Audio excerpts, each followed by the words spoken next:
This video is going to end with a TRT World video. I want to make something clear. Zionism is not Jewish supremacy. This utilizing of the term Jewish supremacy is fundamentally incorrect. Zionism is white supremacy, not Jewish supremacy at all. Jewish supremacy is when you try to force other people to become Jewish. And the rabbis a long time ago kind of like put a ban on this, you know. Jewish supremacy has actually come to hit us in the face before. For instance, how many people are actually aware that the majority of the early Christians were Edomites? And what incentivized them for this new religion, Christianity, was largely that after the Maccabee revolt against the Hellenizing colonizers who tried to destroy Judea with assimilation and cultural genocide, an extra zealousness came out of the Maccabee dynasty, which forced Edomites to convert to Judaism. Now, Edomites used to like Edom or Esau or Idumea was known to like absorb a lot of different ideas that would be conceived as abhorrent from the lineage of Abraham, Isaac, Jacob. Now, with the coming of the Nazarene and his message, a lot of people have not actually done enough research. I mean, it's all there. It's actually plain as day to see. The early Christians spoke Greek. Jesus probably would have spoke Aramaic, but he was associated with Mary Magdalene, who would have spoke Greek. And Jesus would have probably known Greek as well, to be honest, because Nazareth, unbeknownst to a lot of people who don't really research this, was affected by Hellenization. And again, Mary Magdalene was known to have been a Greek speaker. So Jesus' primary language was probably Aramaic, but he probably understood Greek as well. And the original Christian Bible is written in Greek. And Idumea or Edom or Esau, at the time, their primary language was also Greek. And the fusation of Hellenistic ideas with Judaism is largely what became Christianity. You also have all these mystery schools that existed throughout the Near East that fused Hellenistic and Judaic ideas together, and they would have been different groups that would not have really been related to each other, but they would have been similar enough that they would have over time adopted Christianity. It's not a mystery where the church actually comes from. Whereas the Jewish people are of Jacob, the Christians are of Esau. It's just a fact, okay? So, now that I've got that out of the way, I want to make something clear. The TRT World presentation at the end uses the term Jewish supremacy. This is incorrect. Zionism is white supremacy. The founders of Zionism did not take from Judaism at all. They used references, biblical references, but they themselves were atheists. They hated Judaism. They wanted Judaism gone. They saw Judaism as a stumbling block. And so they cannot be perceived as Jewish supremacists, because Jewish supremacy is when you're trying to force other people to convert to Judaism. Zionism is white supremacy. The fact that Ashkenazim that saw themselves as white rather than Jewish stole Mizrahi and Sephardi children for their colonization efforts backs up further what I'm saying. So anybody that uses the term Jewish supremacy, you're not being accurate. Now, let's take a look at this, what appears to be Ted Cruz's endorsement of absolute degeneracy. How about we all come together and say, let's stop murders? How about we all come together and say, let's stop rape? How about we all come together and say, let's stop attacking pedophiles? So the big question I have here is, how do you expect to stop rape if you want people to just forget about child molesters? I mean, can we gather from this that there's some sort of Republican child molesting ring? It's almost as if QAnon might have been a distraction to prevent people from realizing that rich people get bored, and bored rich people tend to do very degenerate things. Just some thoughts about that. We are here in front of the Netanyahu, the Prime Minister of Israel, is about to meet with American President Trump, and we are here to set the record straight and to make sure that people, including the President, understands that Benjamin Netanyahu does not represent world Jewry, and certainly not the Jewish religion. He misuses our religion in order to justify crimes which are forbidden in this very same religion. He's hijacking our identity in order to gain support to the crimes he's committing for decades, and especially recently. We as Jewish people are embarrassed when all of these crimes are taking place supposedly in our name, and it's a desecration of our religion when the religion is being misused to justify these crimes. We plead with President Trump to do everything in his power to stop this war. We are asking for an arms embargo. We don't want to see this bloodshed in this continuous cycle of tragedies where everyone suffers. We must understand that this continuous suffering is unfortunately because of the movement of Zionism, because of the occupation of Palestine, contrary to Zionist propaganda. Like Netanyahu tries to claim that it's the difference of religion which is causing this conflict. This is wrong. We lived in Palestine despite any differences of religions. It is the occupation of Palestine which has destroyed the peace, and is the continuous crimes which is fueling this endless cycle of bloodshed. We have to stop all of this. This is a violation of Judaism. This is a rebellion against God. This killing, stealing, oppressing an entire people are not only crimes in international law. These are crimes in Judaism. This concept of building a sovereign homeland for Jews, this whole philosophy of Zionism is in total contrast of very basics of Judaism. This needs to stop. This needs to stop in its entirety. And then and only then we can hope to see the historic peace be the reality in the future. That was Rabbi David Feldman of Neturei Karta.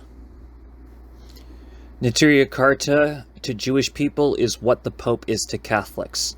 In the same way, you know, if you're like Catholic but you don't agree with everything the Pope says, you still have to listen to the Pope and respect the Pope even if you disagree with him. That's kind of how world Jewry is with Neturei Karta. Now, I understand what I just said is controversial and I don't really care, because what Neturei Karta has is they have the long legacy going back to actual Judaism before the Holocaust. How Judaism looked before the Holocaust is what Judaism really is. That Judaism still exists, by the way, but it's highly repressed. There's two kinds of counterfeit that circulate and claim to be Jewish but are not Jewish. One is Messianic Jews for Jesus, and the other is Zionism.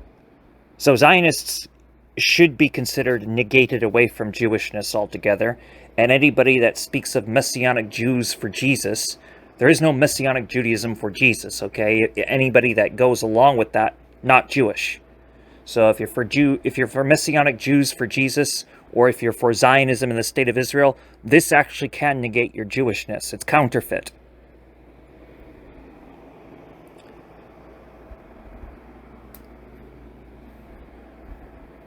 But what you're looking at here are 3 channels. So this channel that I'm in, I speak for myself. But I mean, I could speak for other things too, but this channel that I am speaking through is primarily me. But I've been petitioned consistently to read out the words of Marvin Eliyahu, Uri Adia, Isaiah P. Kametstein, Hanatoff, and Miriam Emmesberg. 5 Bundists who are no longer living. And I will make good on this as I said I would. An entire series called the Bundist Manual Report will come out on these 3 channels that you see. The first set of these videos will come out on Jason Under's channel. The second will come out on the Red Pagan Network channel, and then the third will come out on the Fantifa channel.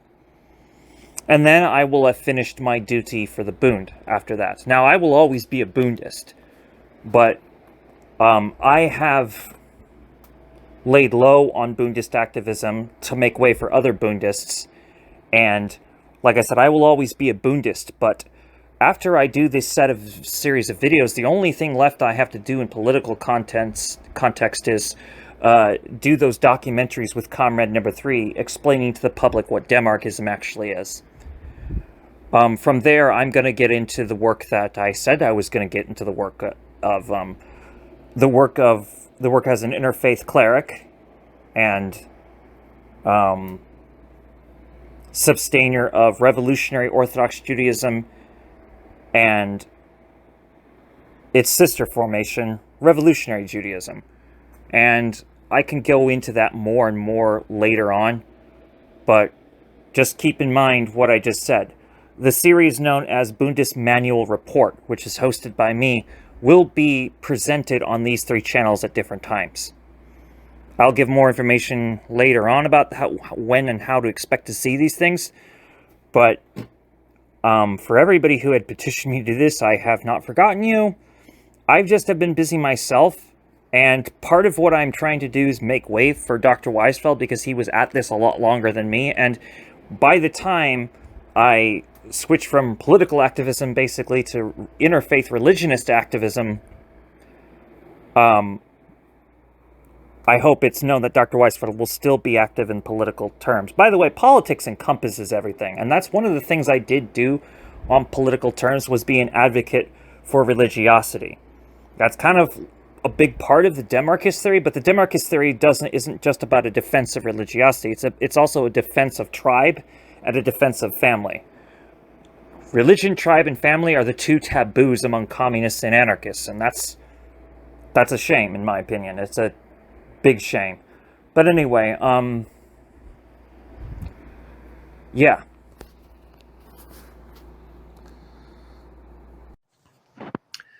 Hello, this is my second attempt. American morality. I like to ask a rhetorical question. What is American morality? What does it mean? What is it exactly? Because I've been thinking about this. About American morality.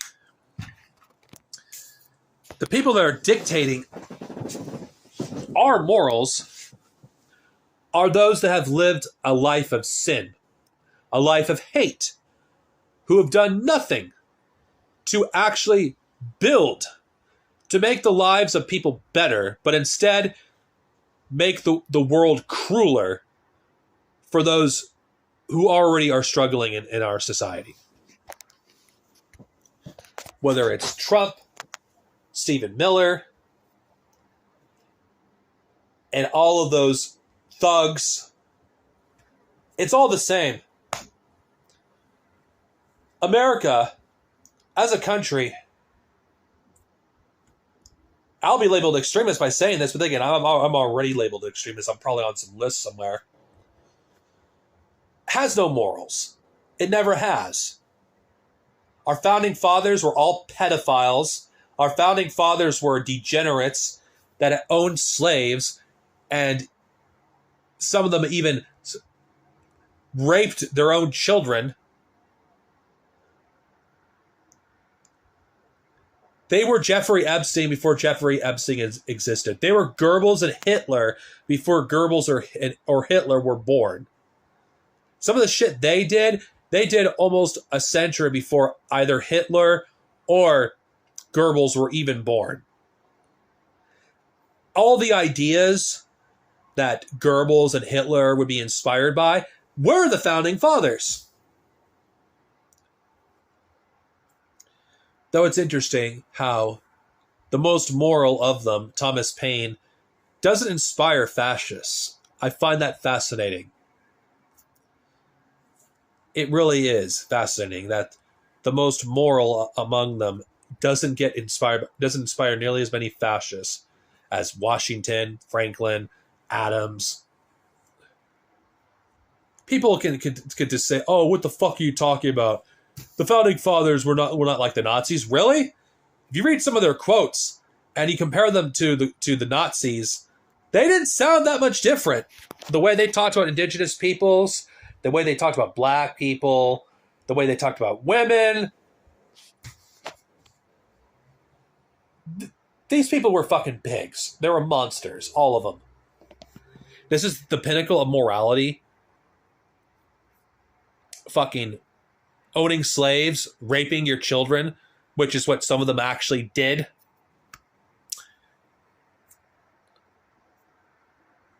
Doing what Trump is doing now, some of them being child traffickers. I mean, every little fucking thing that these reactionaries claim to fucking care about, the founding fathers did all these things. And I'll even say that to those who are so-called leftists. I'm just going to call them fucking left liberals, or whatever the fuck you want to call them, who want to actually prop up these fucking people. They were all fucking monsters. They all committed genocides that would fucking make freaking Benjamin Netanyahu blush. It's so hypocritical. And the idea of American morality is absurd. It truly is absurd. Because what does it mean to be an American and to be moral?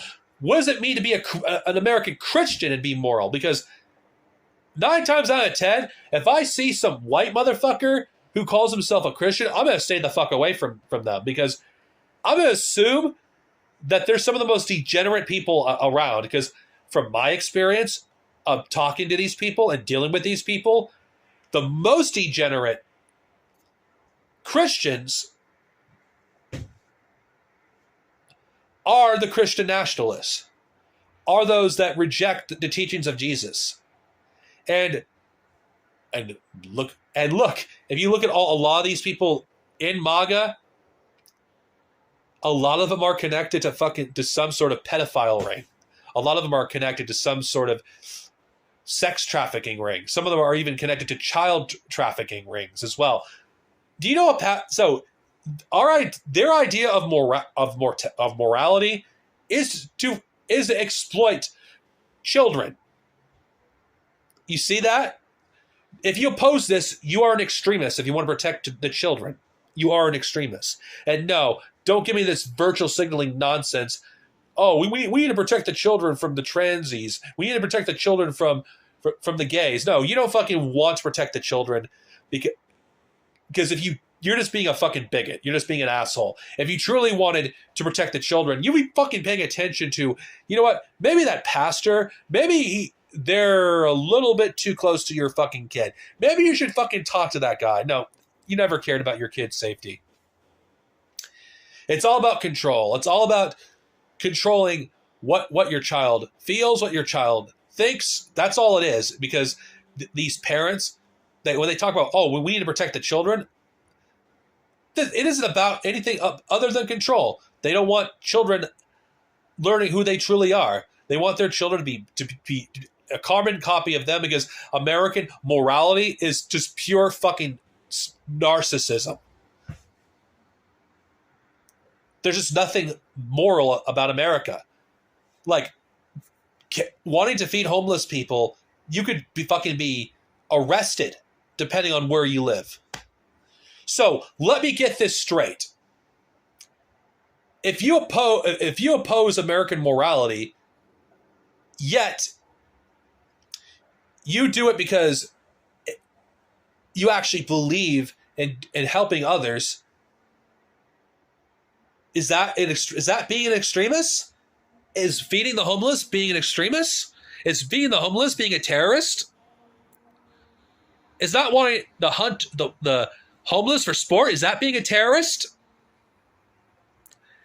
These are questions, valid ones, mind you. Is refusing to cry for a man like Charlie Kirk that would laugh if some disabled person were to die, if some trans person were to die, if some black person were to die? It's refusing to do that, but not saying one way or another how you felt about him. You just don't give a shit. Is that being an extremist? I will not mourn some white supremacists. I will not conform to this fascist culture that these degenerates are trying to inject on the fucking country. Oh, yeah. Overthrowing the government, that is considered being an extremist. But isn't that what the right wing have been talking about for decades? Oh, wait.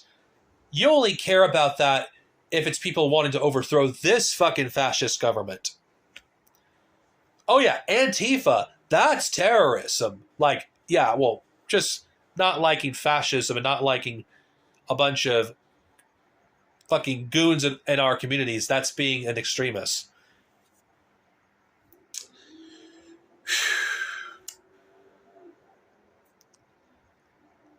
Caring more about a piece of metal over dead children, is that considered moral? No, I'm not advocating for gun control. Anyone who's watched me for years knows how I feel about that. But I'm just asking a question. Caring more about an inanimate object over dead kids, is that American morality? Is it being moral to care more about an inanimate object like a gun over a child's life? Apparently, according to the definition of being an extremist, opposing that would be considered extreme. Is not wanting someone to be in medical debt, yourself or your family, and you think it's not fair, and you oppose that. You think we should have universal health care. So not supporting the for-profit system, that is being an extremist, which goes into not being an anti-capitalist. So if you don't like the capitalist system, you simply don't like it. Even if you don't advocate anything than just saying you don't like it, you think the system is flawed, you think the system ruins the lives of everyone you love, you're an extremist. If you oppose the accumulation of wealth at the expense of the poor, the disabled, you're considered extremists. You see how fucking backwards this is? Simply being against immoral things in America is being an extremist. So American morality is just nothing more than hypocrisy and degeneracy and psychopathy. Like, there really isn't any morals in America. It's like whoever like fucking designates this, whatever this and this is terrorism, it's a bunch of fucking billionaires, because their morality is so fucked up that they don't have morals. So we have to live by the morals of a bunch of out-of-touch people who have never interacted with everyday people once in their fucking lives. They probably have never gone to a grocery store like Trump, or even been in any fucking house that doesn't look like one of their mansions. So people that live in the most degenerate lifestyles, they're dictating what morality is to us. Their idea of American morals is basically the rich get richer, the poor get poorer, and you have to. And if you're not willing to suck it up, then you are immoral in their eyes.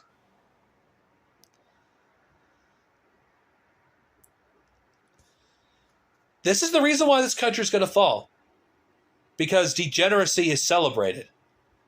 Like, if you're not pro-American Christian, then you are an extremist, even if you oppose the Christian nationalist movement, because it is basically poison and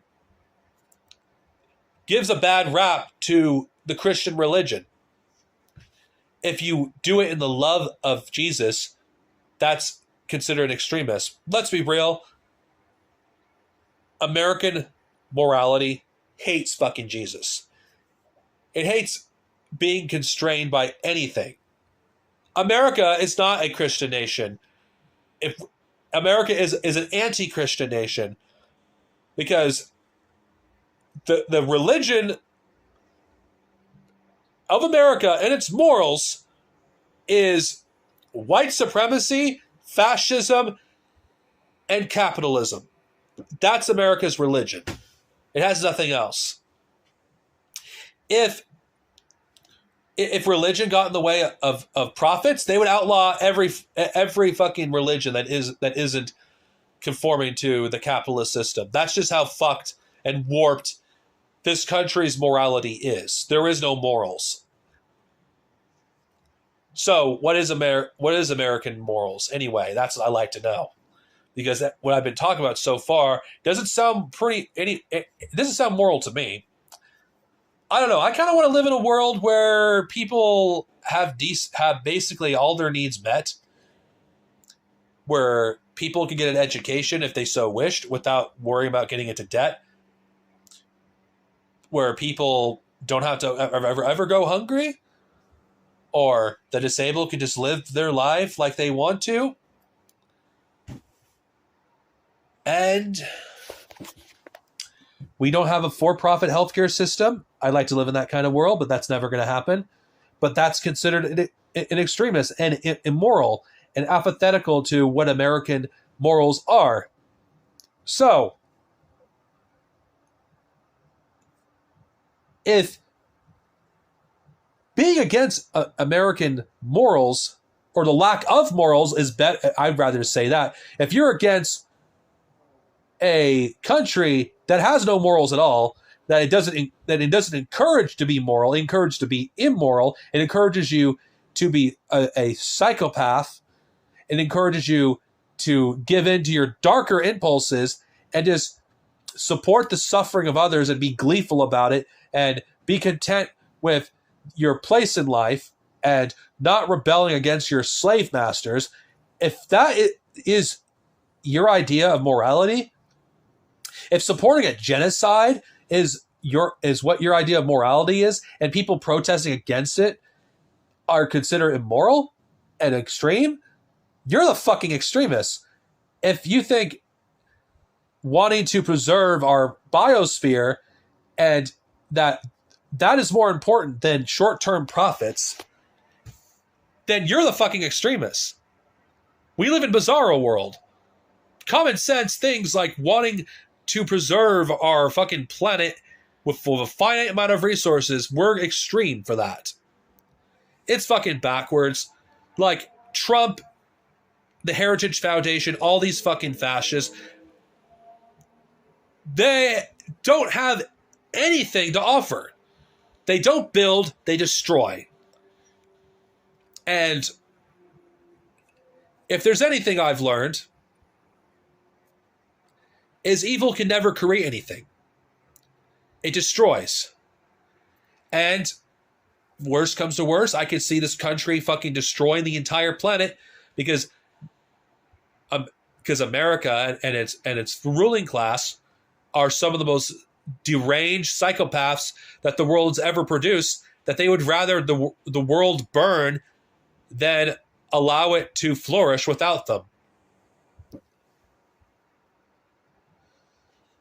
American morality is it's beyond fucked. If the human race is to continue to exist in the next century, America can't exist as a country. Its culture, its morals, they're beyond fucked up. In fact, the West in general has to cease to exist as it exists now. But I'm commenting mainly towards America. If we're going to have a future, we have to abandon the very concept of American morality, because there is none. If you care about the homeless, you're anti-American. If you want to feed the homeless, you're anti-American. You want children to be fed and not go to bed hungry, you're anti-American. You want to end the wars, you're anti-American. You want Medicare for all, you're anti-American. You think everyone should be living with dignity and shouldn't be forced to work until they die, you're anti-American. If you think everyone should be housed and with no strings attached, you're anti-American. If you don't think the government should be able to impose its will on you based on your sexual orientation, you're anti-American. If you're trans and you reject the gender binaries, you're anti-American. if you're indigenous and you want your land back and you want nobody to fuck with your territory, you're anti-American. If you're black and you want nothing to do with this country, you want an independent nation, you're anti-American. If you're black and you want reparations, you're anti-American. Of course, I could go on and on and on and on. What I'm saying in a nutshell, if you're for justice, you are anti-American. And honestly, everyone that opposes what this country does domestically and abroad needs to stop being afraid of being labeled anti-American and embrace the fucking label. We need to stop being cowards. Because we're going to be labeled that regardless, even if we want to naively save this country. There is no saving this degenerate country. The best thing we could do is build our communities, ride out the storm, and outlast the fascist storm that's coming. But then again, the fascists will destroy themselves because, like I said, fascists cannot and will not build. Like that speech that Trump made in the UN, it's an embarrassment. It's a joke. Like, Trump just sounds like a child. This is a country that believes it still is the 1990s. The future isn't America. The future isn't Europe. The future is Asia. That is the future. I don't care. You could kick and scream all you want, but that's the future for the world. Morality, the future as well is not American. So you might as well get off pretending that you're not anti-American, because if you are for justice and you want to see a better world, you want to see a more equitable world, you are not for pro-America, you're anti-America. Trust me, I've investigated thoroughly about what this country stands for, what this country has done since its inception. This country is not worth preserving. Let it rot, let the country collapse, and let the people the psychopaths, let MAGA, let them have this fucking dump. Let them tear each other apart, because that's what's inevitably going to happen. We already are seeing it happen. The collapse has begun. Charlie Kirk's wife, she doesn't fucking care. Like, if you see the way her face was, that's not a woman that's grieving.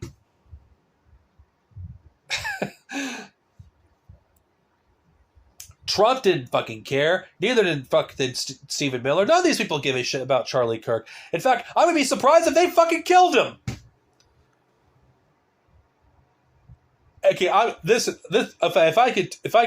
if I do not stop, it's gonna devolve into another video. So yeah, American morality, no.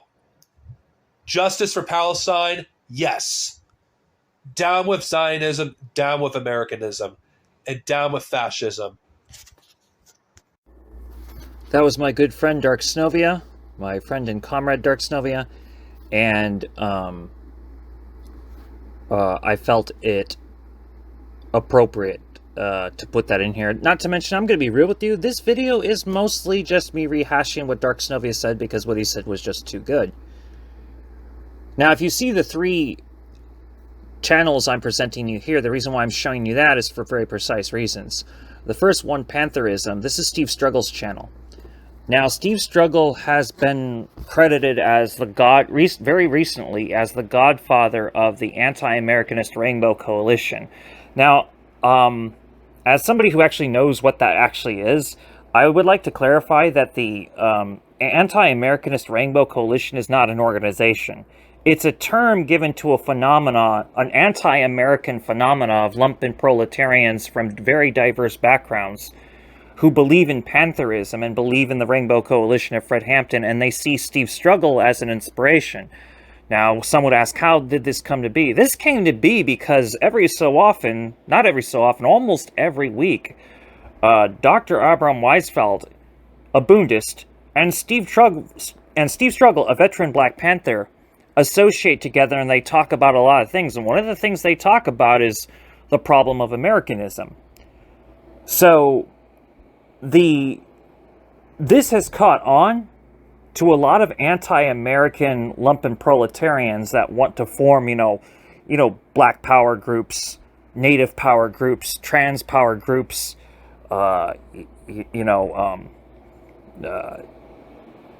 Asian power groups, in defiance of the United States of America. And they look at Steve Struggle as the inspiration, the fact that he's still active in activist circles and is associated with Dr. Robin Weisfeld. This inspires him. This inspires so many of them. So what some of us has called the anti-Americanist Rainbow Coalition is a phenomena.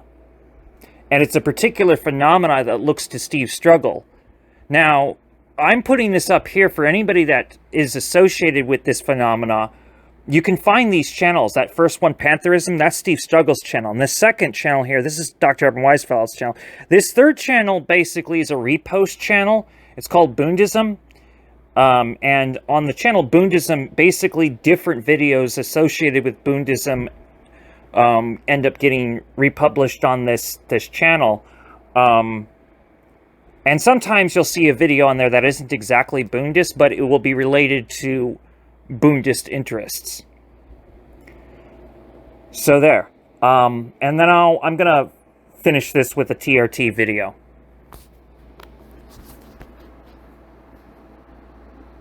Zionism. A political movement, an ideology, or an ethno-nationalist vision based on supremacy. To understand it, we go back to 1897, the birth of Zionism. Before Israel existed, a group of European Jews gathered to develop a vision that would change history. Zionism is a movement that started around 150 years ago. That's just really recently, relatively recently. And it's a movement of people who were totally estranged from the Jewish religion. They weren't practicing the religion as a whole. The founder of Zionists, his name was Theodor Herzl from Vienna, Austria. He don't believe in God, he don't believe in nothing. The Judaism is completely a religious movement, have nothing to do with any nationality, with any materialistic thing. Zionism was different. It was a political and nationalist movement that used historical Jewish narratives and biblical mythologies, as well as anti-Semitism, to justify colonization and create a Jewish state in Palestine at any cost. They realized in order to get a lot of massive support from the world, evangelistic Christians, Jews who don't know the Torah, don't know their laws, who don't practice the laws, so they knew they'll go to Palestine and they'll be able to tell everybody, oh, this is the God-given land to the Jewish people. They automatically started breaching and transgressing the laws of the Torah, not to kill and not to steal, not to oppress a people, because they wanted to make their national home in a land that was inhabited by the Palestinian people. From the start, Zionism necessitated killing, stealing, and oppressing, actions that go against core Jewish teachings. They declared themselves a Jewish state, and if anybody stood up against them, they said, because you hate the Jews and you're an anti-Semite. When the ideology was put into action beginning in the late 19th century, Palestinians were killed and violently displaced, and Jewish settlers seized their land and replaced them. There was no coexistence, only ethnic cleansing and control. The Zionist movement and the Israeli government being nothing but a settler colonial imperialist system that is trying to replace us with Jewish immigrants from outside, to kick us out of our country, to conduct ethnic cleansing. In Zionism, total victory means no Palestinians, and no resistance to colonization, land theft, Jewish supremacy, and total cultural erasure. What is total victory? In the framework of Zionism, total victory is ethnic cleansing. It's the completion of the genocidal process that began in 1948, which can deliver them an ethno-religiously pure state free from these indigenous contaminants. It starts early in classrooms. History rewritten, symbols saluted, indoctrination over education. And then when you get to high school, You start literally learning how to be a soldier already with the age of 16. Once you finish high school, you're supposed to quite immediately, as soon as possible, with 18, go to the army. It's obligatory. I don't even remember using the words Palestinians in school. Arabs was there, and they're always some kind of in a context of being our enemies, where I would say that the word closely to Palestinians, we have the word, so in the Bible it says Plishtim. So these were also our enemies. And then I think the connection that I would make as a kid, when I started hearing the word Palestinians, I connected it, the connotation was to these Plishtim from the Bible, who were our enemies. So you learn specifically about the heritage of Judaism, but it's all Zionism actually. That's another thing as an adult, that I had to relearn Judaism when I came out of Israel. Today in Palestine's Gaza, the Zionist ideology is manifesting its most natural state, one of extreme, lawless brutality. Palestinians are being murdered, starved, and stripped of every basic right. There is a genocide. They have killed 18,000 children. They have declared a full closure, over the closure, no food, no water, no electricity, no fuel, with the determination to punish the Palestinian people, to target the Palestinian people. This might lead to creating the conditions of life that would be physical and biological destruction for Palestinians. On each gurney was 3 to 5 kids, almost exclusively kids. 90% of our new admissions were kids. And there'd be 15, 20 kids coming in at the end of every bombing. A third were dead by the time they got to us.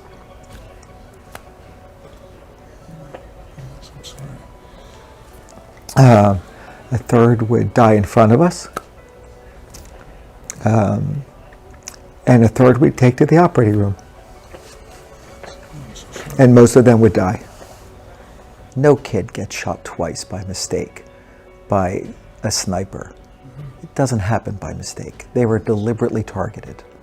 And that's not beyond a war crime, that's targeted assassinations. And it helps me formulate my opinion of what's really occurring in Gaza. How is this genocidal system flourishing? Billions in US aid, year after year. I think there's not only an effort within the military and our government institutions, but it's an effort by the media, by our executive branch, legislative branch. I mean, even local state governments. I think every institution at this point has a level of corruption that keeps us censored to the truth and reality of what's actually happening. Fox News, CNN, even MSNBC, all of these news organizations have been censoring the truth. Netanyahu hasn't been condemned by the American government. The American government hasn't sanctioned Netanyahu. In fact, they have doubled down. One telephone call can stop all wars. Israel cannot thrive without American taxpayer paid for bombs. That's all it would take. Meanwhile, 1.25 million Palestinians face catastrophic hunger in Gaza. Aid remains blocked. Families are starving. This dictatorship, they really have no limits, and if they could, they would starve all the Palestinians to death.